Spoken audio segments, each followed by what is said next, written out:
Pasangan suami istri berinisial AAY dan berinisial FT tega menganiaya anak kandungnya inisial MA, 4, hingga tewas. Peristiwa terjadi di Ciputat, Tangerang Selatan. Balita inisial MA itu meninggal dunia di sebuah rumah sakit dengan luka lebam di tubuhnya. Kapolres Tangerang Selatan, AKBP Victor Ingkiriwang mengungkapkan bahwa pelaku yang menewaskan balita itu kedua orang tua korban, sang ayah berinisial AAY dan ibunya berinisial FT. Kini orang tua korban itu pun ditetapkan sebagai tersangka dalam kasus kekerasan fisik terhadap MA, anak kandungnya sendiri.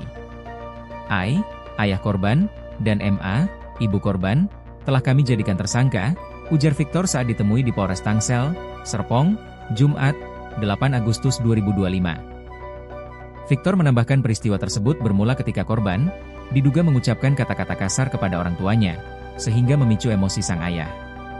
Akibat emosi yang tidak terkendali, AAY kemudian melakukan tindak kekerasan fisik terhadap anak tersebut, ujar Victor. Dalam kasus ini, pihak kepolisian juga menetapkan FT, yang merupakan ibu dari korban, sebagai tersangka kedua.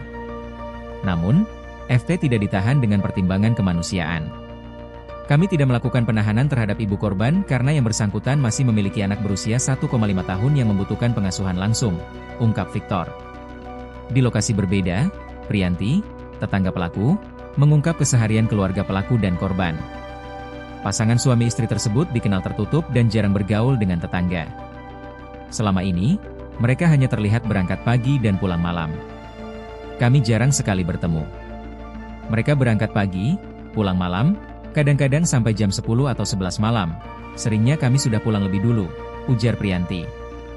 Semuanya pergi pas mereka berangkat kerja, imbuhnya. Menurut Priyanti, ibu dari korban jarang bersosialisasi dengan tetangga. Ia dikenal tertutup dan hanya terlihat saat berangkat dan pulang kerja. Enggak pernah keluar, cuma berangkat kerja dan pulang saja. Enggak pernah bergaul sama warga, ungkapnya.